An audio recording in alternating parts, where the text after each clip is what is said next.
आई म्हणूनी कोणी आईस हाक मारी, ती हाक येई कानी, मज होय शोककारी. नोहेच हाक माते मारी कुणी कुठारी, आई कुणा म्हणू मी आई घरी न दारी. न्यूनता सुखाची चित्ती सदा विदारी, स्वामी तिन्ही जगाचा आई विना भिकारी. या कवी पेंढारकर यांच्या ओळीनं आईचं आपल्या आयुष्यातील महत्त्व विशद केलंय. आज जागतिक मातृदिन. तसं पाहिलं तर एक दिवस आईसाठी हा पुरेसा नाही, तरी पण तिच्याप्रती कृतज्ञता व्यक्त करण्याचा हा दिवस. मुलामुलींनी आपल्या आईसाठी साजरा करण्याचा हा दिवस. पण ज्यांची मुलं मुली जवळच नाहीत त्यांचं काय? अशा आजी आजोबांचा विचार करून स्नेहसंगीत प्रतिज्ञा यांनी आजचा हा स्पेशल दिवस स्पेशल लोकांच्या सोबत साजरा करायचा ठरवलं आणि त्यांच्यासाठी मोफत संगीत मैफिलीचं आयोजन केलं. स्नेहसंगीत प्रतिज्ञा ही संस्था गेली अनेक वर्ष समाजातील दुबळ्या हातांना बळ देण्यासाठी काम करते. ज्यांना वैद्यकीय मदतीची गरज आहे, ज्यांना राहायला घर नाही, जे आजही उपेक्षित आहेत, अशा घटकांसाठी आपल्या कलेच्या माध्यमातून मोफत संगीत मैफिलीचं आयोजन करून त्यातून आलेली रक्कम या गरजूंना दिली जाते. या सगळ्याची धुरा सांभाळत आहेत प्रशांत जोशी. ही त्यांची सलग 1868 दिवसातील सलग 2461वी मैफल होती. पण आजची मैफल जरा खासच होती, कारण ज्यांना कुणाचा आधार नाही, ज्यांना कुणी आई तुला मातृदिनाच्या खूप साऱ्या शुभेच्छा असं म्हणणार नाही, त्यांच्यासाठी केलेली ही मैफल होती. विठू माऊली तू माऊली जगाची, फिटे अंधाराचे जाळे अशा अनेक गीतांनी या आजी आजोबांना मंत्रमुग्ध करून टाकलं. विठू माऊली तू माऊली जगाची, विठू माऊली तू माऊली मूर्ती विठ्ठलाची. पांडुरंग पांडुरंग विठू. या वृद्धाश्रमाची स्थापना 1992 साली 7 महिलांनी एकत्र येऊन केली. बघता बघता ही संख्या वाढत गेली आणि याचा विस्तारसुद्धा वाढत गेला.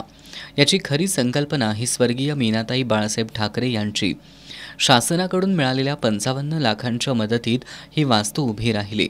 25 वर्ष निराधार वृद्ध महिला आणि पुरुषांची खरी मातोश्री होऊन आधार देण्याचं काम या वृद्धाश्रमानं केलंय. आज या ठिकाणी 42 वृद्ध आजी आजोबा आनंदानं राहत आहेत. हे चालवण्यासाठी खर्चही त्याच पद्धतीनं येत असतो. महिन्याला 2.5 ते 3 लाखांचा खर्च अपेक्षित असतो. यासाठी अनेक जण पुढाकार घेऊन मदत करतात. हे कोल्हापूरकरांचं खूप मोठं वैशिष्ट्य असल्याचं मातोश्री वृद्धाश्रमाच्या अध्यक्षा वैशाली राजशेखर अभिमानानं सांगतात. त्याच्यावर पर हेड पर मंथ 450 रुपये 750 रुपयेप्रमाणे अनुदान त्यांनी दिलं. पण 2001ला अनुदान पूर्ण बंद झालं. 2001 ते 2021पर्यंत अनुदान पूर्ण बंद होतं. आता 21ला सुरू झाले. आता त्यांनी 50% फ्री लोकांच्यावर पर हेड पर मंथ 1500 रुपये प्रमाणे अनुदान ते वर्षातून एकदा, म्हणजे सगळा हिशोब करून वर्षातून एकदा आपल्याला देणार. मग हे एवढी 22 वर्ष चाललं कसं आश्रम? तर ह्याचं कारण फक्त आणि फक्त तुम्ही कोल्हापूरची जनता, कोल्हापूरच्या लोकांच्या इतकं दानशूर मला नाही वाटत जगाच्या पाठीवर कुठं असतील. प्रत्येकाने फुलाची पाकळी म्हणून मदत करत गेलं. मोठमोठे राजशेखरजी माझे मिस्टर, त्यांच्या हे मी शिवसेना महिला आघाडीचे अध्यक्ष होते. माझ्या ओळखीचे लोक, माझ्या बहिणीच्या ओळखीचे लोक, ती शिक्षिका होती, तिचे विद्यार्थी मोठे झाले. आमच्या बाईंचा आश्रम आहे, माझ्या भाच्याची, म्हणजे ह्या सगळ्या आमच्या परिवाराची इथं त्यांच्या ओळखीने इथं मदत झाली.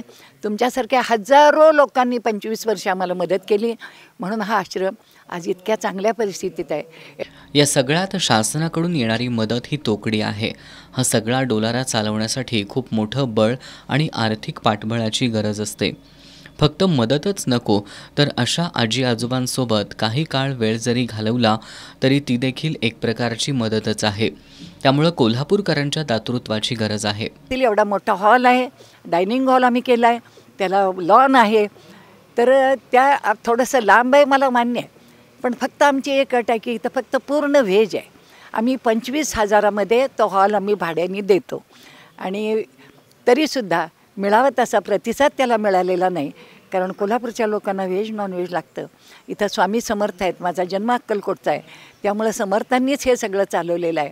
तर आमची तुम्हाला सगळ्यांना विनंती आहे, तुमचे काही छोटे मोठे कार्यक्रम असतील, छोट्या कार्यक्रमाला आणि आम्ही कमी घेऊ, पण इथं आश्रमाला मदत म्हणून हा हॉल चांगला चालला पाहिजे आणि तो तुम्ही नक्की मनावर घ्याल आणि कराल, ह्याबद्दल मला खात्री आहे. एकीकडं आई वडील नाहीत म्हणून अनाथ असणारी लेकरं आणि एकीकडं जड होणारे आईबाप अशी सुद्धा उदाहरणं याच समाजात आहेत. पण इथं असणारे सगळेच असे आहेत असंही नाही. कुणाची मुलं परदेशात आहेत तर कुणाची परराज्यात. तिथलं हवामान आवडत नाही म्हणून स्वइच्छेने इथं राहणारी सुद्धा अनेक आजी आजोबा आहेत.